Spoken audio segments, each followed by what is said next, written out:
코스피 지수는 양전에 성공을 했습니다. 현재 강보합권까지 올라와 있고요. 코스닥도 낙폭 많이 줄이면서 0.38%대 소폭 하락세 유지하고 있는 가운데 삼성전자의 주가 상승 전환 그리고 SK하이닉스도 1% 넘게 오르지만 여전히 파란불을 켜고 쉽사리 낙폭을 줄이지 못하고 있는 종목들이 있습니다. 네이버와 카카오인데요. 오늘 카카오 그룹주들이 전반적으로 안 좋습니다. 카카오가 이제 6% 넘게 하락하고 있고 카카오페이, 카카오뱅크 모두 다 약세 움직임에서 벗어나지 못하고 있고요. 페이 같은 경우에는 10% 넘게 하락하고 있습니다. 오늘 관련한 이야기 나눠보겠습니다. 헤르메스스탁의 하창원 본부장 함께합니다. 어서 오세요. 네, 안녕하십니까. 네.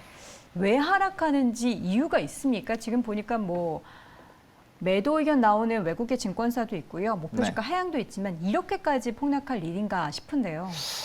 사실 이거는 개인적인 사견이 들어갈 수밖에 없는 답변이긴 하지만 사실 카카오와 네이버가 좀 강력하게 올라갈 때 카카오와 네이버는 무조건 성장할 거야 라는 게 베이스가 돼서 정말 개인들의 순매수가 많이 들어갔었던 부분이거든요.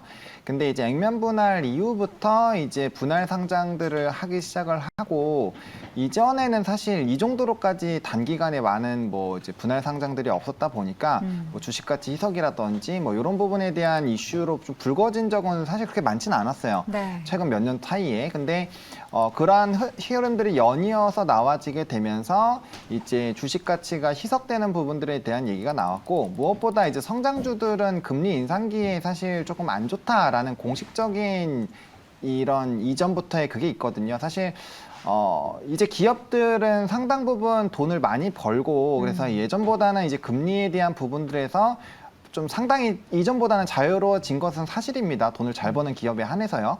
하지만 여전히 시장에선 그렇게 생각을 하고 있는 상황이고 일단은 이제 정부의 본격적인 규제가 나오면서 사실 모멘텀 자체를 좀 상당 부분 잃은 상황에서 이제 또 기업의 이미지가 실추되는 이슈들이 좀 있었잖아요. 카카오 같은 경우는. 그래서 거기에 따른 이제 투심 악화 그리고 지금 만약에 카카오 그룹주들을 제외한 나머지 그룹주들이 지수가 좋고 만약에 이쪽만 빠졌다라고 한다면 낙폭과대로서도 충분히 반등이 들어오겠지만 지금 지수 자체가 워낙 강력하게 눌리고 있다 보니까 대부분의 종목군들이 신저가가 많이 있거든요. 그러다 보니까 이런 상황에서 향후 모멘텀이 조금 물음표인 상황에서 굳이 카카오를 지금 매수해야 되나라는 부분들 그리고 이제 매수하셔서 주가가 너무 많이 빠졌잖아요. 그러면 사실 가지고 계신 분들 입장에서는 볼 때마다 스트레스를 안 받을 수가 없어요. 그래서 거기에 따른 또 이제 물량들이 조금씩 나오는 것들. 근데 매수세가 없는 상황에서의 이런 물량 나오고 말씀해 주신 것처럼 리포트라든지 거론대에서라도 좀 좋게 얘기하면 믿음을 갖고 조금 버텨보겠는데 지금 목표가 줄 하향 나오고 있죠. 부정적인 리포트가 한두 개가 나오는 게 아니라 저 쏟아져 나오고 있거든요. 그러다 보니까 그런 종합적인 부분들이 사실 그룹주들에 대한 투심을 악화를 시킨 게 아닌가라고 생각을 하고 있는 상황입니다. 하나씩 봐야 돼요. 이제 카카오도 그렇고 카카오페이, 카카오뱅크 모두 이렇게 목표 주가 하향 조정을 하는데 카카오가 그렇게 심각한 수준입니까? 지금 이미 사실 우려에 대한 주가의 반영이 모두 됐다라고 하는 수준까지 지금 떨어진 것 같은데요. 사실 떨어진 걸로 치면은 정말 어마어마하게 떨어졌죠. 카카오 같은 경우는 지금 고점 대비 60%가 빠졌는데 이거 본전 가려면은 거의 200 몇십 프로 올라야 되잖아요. 그러니까 떨어진 걸로 치면은 그러니까 정말 엄청나게 많이 떨어진 것은 맞습니다만 사실 저는 지금 카카오가 지금에서도 그렇게 뭔가 반등이 나오더라도 이전과 같은 그런 폭발적인 상승이 나오기에는 좀 어렵다라고 생각을 하고 있거든요. 왜냐하면 사실 여러 가지 부분들이 다 붙어졌어요. 증시가 그 코로나 이후에 이제 폭발적인 성장을 하는 부분에서 이런 이제 플랫폼이라는 부분이 폭발적으로 성장을 할 수밖에 없었고 그리고 이제 조정 없이 계속적으로 좀 올랐었거든요. 이전에 거의 조정 없이 올랐는데 이제 그러한 부분들이 아무래도 조금 이제 영향을 줄 수밖에 없었던 부분들 그리고 실적이라든지 이런 부분들에서 뭔가 진짜 이걸 다 뒤집을 만한 폭발적인 성장이 나오기도 사실 어려워요. 왜냐하면 덩치가 워낙 크다 보니까 그러면은 앞서 말씀드린 대로 지금 사실 여러 가지 부분에서 로봇이라든지 정책적인 모멘텀이 붙거나 아니면 상용화가 되는 부분에서의 기대감이 붙는 종목군들이 많은데 주가의 위치 에너지는 똑같이 많이 내려와 있다라는 거죠. 그런 상황에서 굳이 카카오를 해야 될까라는 물음표가 좀 많이 생기는 것도 좀 영향이 크지 않을까. 그래서 기업의 내용도 내용이지만 사실 무엇보다 가장 중요한 거는 그룹주 전반적인 투심 악화가 가장 큰 악재로 지금 작용이 되는 게 아닌가. 이거는 근데 손바뀜이 나와야 되는데 현재 시점에서 손바뀜이 나오기가 쉽지가 않잖아요. 네. 그래서 그런 부분에서는 시간이 좀 걸릴 수밖에 없다라는 부분으로 좀 이해를 해보시는 게 맞지 않을까라고 보고 있는 상황입니다. 지금 카카오의 주가를 보면요. 물론 뭐 카카오페이와 뱅크도 그렇겠지만 코로나 이전의 주가 수준이 이제 뭐 3만 원대 후반, 뭐 초반 이 정도로 보일 수 있겠고 네. 코로나 때 이제 급락했을 때 가격이 2만 원대인데 물론 거기까지는 안 가겠죠.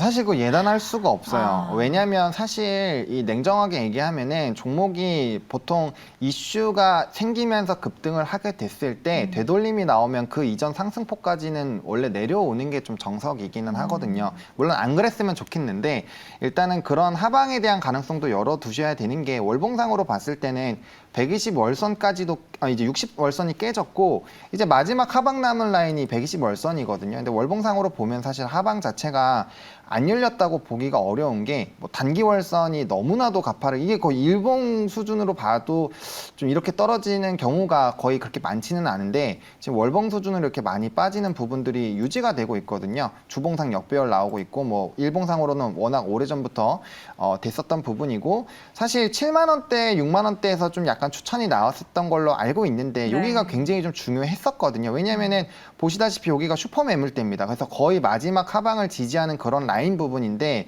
이 부분이 깨졌다라는 거는 결국에 그 mid라인까지는 갈 수 있다라는 하방이 열렸다라는 거거든요. 그래서 그런 부분에서 봤을 때 무조건 많이 떨어졌기 때문에 더 안 떨어지겠지라는 생각을 할 때마다 아모레퍼시픽을 좀 말씀을 드리고 싶어요. 아모레퍼시픽 보시면 암울하죠. 네, 이거 지금 월봉상으로 봤을 때 차트 거의 비슷하거든요. 정말 핫했었던 그 종목이 4분의 1 토막 났거든요. 그래서 이런 가능성을 아예 배제할 수는 없어요. 이때도 보시면은 상승하기 전 가격대까지 내려왔죠, 지금. 그래서 보통 이슈 받아서 상승하기 전 가격대까지는 돌아오는 부분이 있어서 사실 저는 아모레퍼시픽과의 좀 유사한 흐름이 나올 수도 있지 않을까라는 생각은 하고 있는 상황입니다. 네.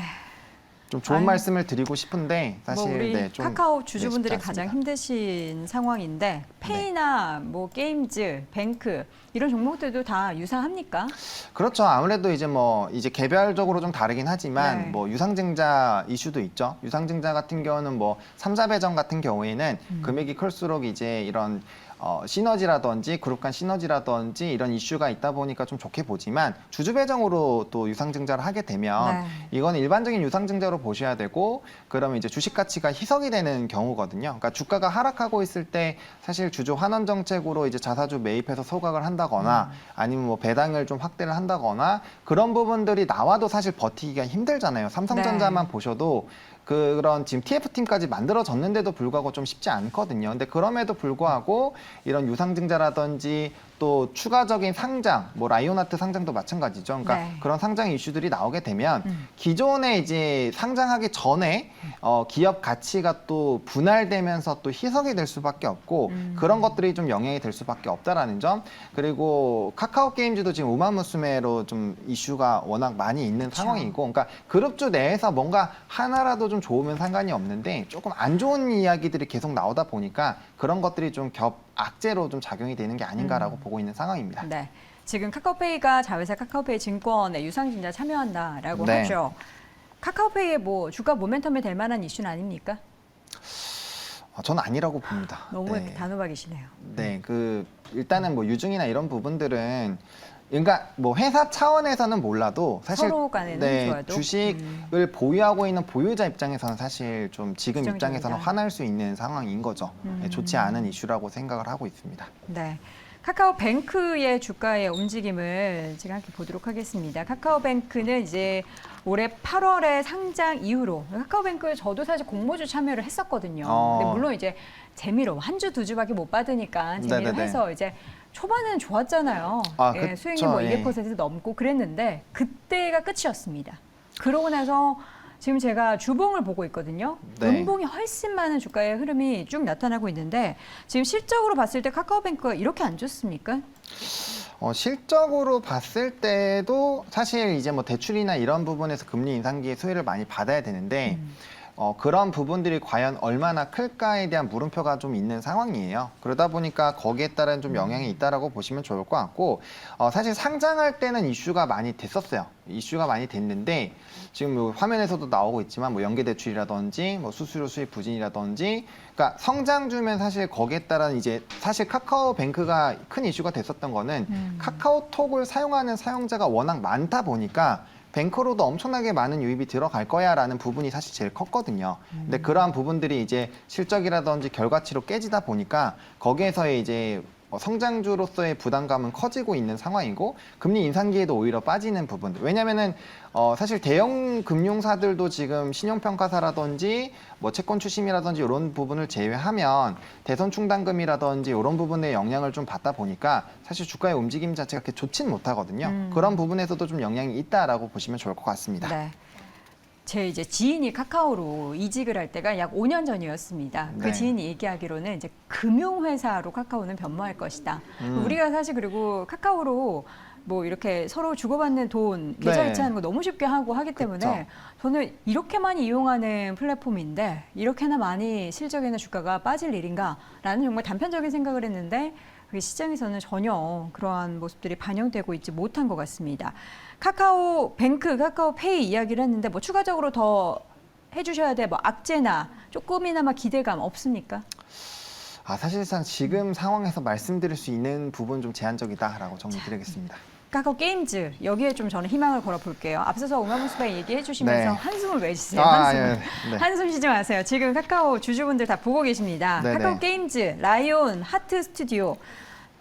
코스닥 상장을 네. 다음 달에 한다고요? 네, 근데 라이온하트가 이제 분할 상장하는 거는 카카오 게임즈한테 좋은 건 아니에요. 왜 자꾸 이거 쪼개가지고 이렇게 상장하고 그럽니까? 그러니까 그게 가장 큰 문제죠. 그러니까 기업의 가치들을 좀 모아줘야 되는데, 그러니까 그러니까요. 이전보다는 이제 투자하시는 분들이 굉장히 많이 좀 현명해지시고 똑똑해지시고 정보력도 네. 굉장히 좋아졌거든요. 그러니까 최근까지는 앞서 말씀드린 몇 년 사이에 이렇게까지 분할 상장 많이 한 사례가 없었는데 계속 되고, 그다음 미국에서는 사실 이러면 소액주도 소송하고 막 난리 나잖아요. 그래서 그런 우리도 해야 하나요? 사실 해야 되는 게 맞죠. 주식에 이런 이 주주들의 침해가 많이 되고 있는 상황이어서 어쨌든 이 IPO 라이온하트가 그래도 지금 이 오딘이라든지 이런 거 대박을 또 냈었던 그런 이제 회사인데, 어쨌든 그런 부분에서의 지금 또 해석이 되는 거는 악재가 끝나지도 않았는데 추가적으로 이 기대감을 좀 뺏어가는 부분으로 해석을 해야 되지 않을까라고 보고 있습니다. 그러니까 이런 그룹주 하나하나 안에서의 지금 악재들이 아직까지도 유지가 되고 있고, 그럼에도 불구하고 이제 좀 진행이 되고 있어서 이런 부분들 자체가 좀 긍정적으로 말씀을 드리고 싶지만 사실은 쉽지 않은 상황이다라고밖에 말씀을 못 드리겠습니다. 네, 저희가 시간 관계상 짧게 이야기를 나눠봐야 되는데 멈출 수가 없습니다. 마지막으로 하나, 그러면 네. 카카오그룹주 가지고 계신 분들 지금 뭐 손절해야 하느냐라는 그런 질문도 올라오는데 뭐 어떻게 해야 되는 거예요? 사실 손절은 이미 늦었습니다. 그냥 명확하게 말씀을 드리면 저는 늦었다라고 보고 있고요. 이제 앞서서 아모레퍼시픽처럼 네. 그 이제 대형주다 보니까 사실 시간이 좀 오래 잡고 생각을 하셔야 되거든요. 오래 잡고 생각을 하셔야 되는데, 보통 이렇게까지 주가가 많이 빠지면 그래도 되돌림이 나오는 경우가 있어요. 그래서 그런 되돌림 부분에서의 좀 비중을 축소하는 부분으로 생각을 하셔야지, 지금 이렇게 많이 떨어지고 지수까지 좀 굉장히 안 좋은 상황에서 손절하는 거는 의미가 없다라고 보고 있고요.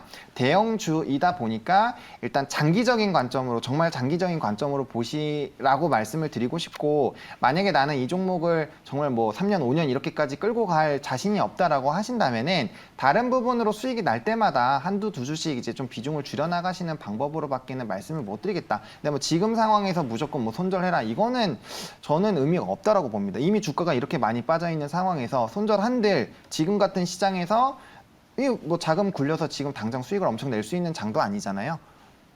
현금이 있어도 지금 수익 내기가 쉽지 않은 장에서 무조건 손절을 하라는 거는 저는 아니다라고 보고 있고요. 일단 기다리면서 이런 변동성에서 이제 월봉상 이런 반등이 나올 때 비중 축소를 하시고, 아니면 그것도 아니라면 포트 내에서 다른 종목군들이 큰 수익이 났을 때마다 비중을 축소하시면서 조금 자금을 운영하시는 방향으로밖에 답변을 못 드리겠습니다. 뭐 좀 정형화된 답변인데, 좀 이거 말고는 사실 좀 저는 뭐 그렇게 좋은 방법은 없다라고 생각을 하고 있습니다. 알겠습니다. 카카오 임원분들, 뭐 대표분들은 쇄신하셔야죠. 이렇게 쪼개서 자신의 주머니를 채우려고 하는 욕심을 내지 말고, 기업의 펀더멘탈이 이렇게 무너지고 자꾸 쪼개기로 인해서 그들의 배만 배부르게 하는 그런 행태들 그만 멈추시길 바라겠습니다. 카카오를 비롯한 관련된 종목들을 믿고 투자한 우리 투자자분들의 울분의 목소리가 지금이라도 좀 들리기를 바라봅니다. 참 아쉬운 이야기를 많이 나눠봤고요. 헤르메스 스탁의 하창원 본부장 함께했습니다. 고맙습니다. 네, 감사합니다.